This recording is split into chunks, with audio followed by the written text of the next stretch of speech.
Hey, so you're thinking about a carport for your place in Joburg? Well, you've definitely come to the right place. We are going to break down everything you need to know to make the absolute best decision for your home. Let's dive right in. Look, if you're in Joburg, you already know the weather is no joke, right? That sun is just relentless. And then you've got those hailstorms that just pop up out of thin air. And both of them, they can do some serious damage to your car over time. We're talking about the kind of damage that really adds up. So, you see carports everywhere, but does that mean it's automatically the right move for you? Is it actually the answer to protecting your vehicle? Well, that's exactly what we're here to figure out. Okay, let's get right to the biggest question. Is a carport actually worth the investment? We're going to look way beyond just a bit of shade and dig into what the real value is here. Okay, get a load of this number. 60 degrees Celsius. That's not the temperature outside. That's how hot the inside of your car can get sitting under that Joburg sun. And that kind of heat, wow. It's just brutal. It's what cooks your dashboard until it cracks. It's what fries your leather seats. And it basically just degrades all the plastic inside your car.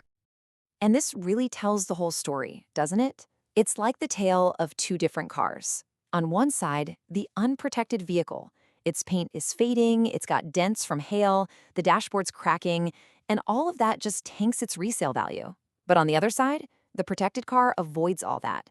No damage, no dings, the interior looks great, and you guessed it, it holds its value so much better. A carport isn't just a cost, it's an investment to stop you from losing more money down the line. And you know what? It's not just a parking spot. Think bigger. A good carport is like adding another functional space to your property. Suddenly, you've got a protected spot for a braai, a secure place for the trailer, or even a covered workspace for your hobbies. And hey, just being able to get from your car to your front door without getting soaked? Priceless. All these little things really do boost your property's value. Okay, so let's say you're convinced. A carport makes a ton of sense. The next big question is, what kind? Let's get into the fun part, choosing the right design for you. All right, when it comes to the roof, you've basically got three main choices, and it all comes down to what you need most. If you want max shade but still want that breeze to flow through, shade cloth is your go-to.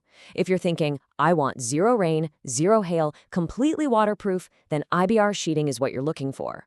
But what if your carport is right next to a window and you don't want to block all that natural light? Well, that's where polycarbonate comes in. So that's the roof sorted. Now for the skeleton, the structure itself. You've got the cantilever design, which is super slick and modern. The big selling point? No front poles. That means parking is an absolute dream. Then you've got the classic standard post design. It has posts on all corners, giving it incredible stability. This is the one you want if you're planning a bigger structure, say for 2 or 3 cars. You've picked your material, you've picked your frame. So what happens now? How much of a disruption is this going to be? Well, you're probably going to be surprised. The whole installation is actually incredibly quick. I mean, check this out.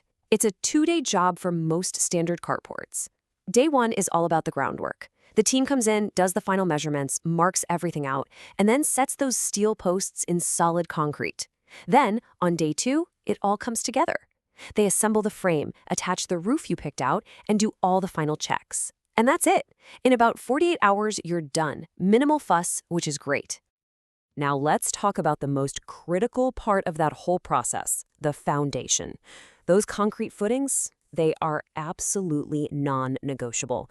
This is what anchors the whole structure to the ground and stops it from taking off in a heavy wind.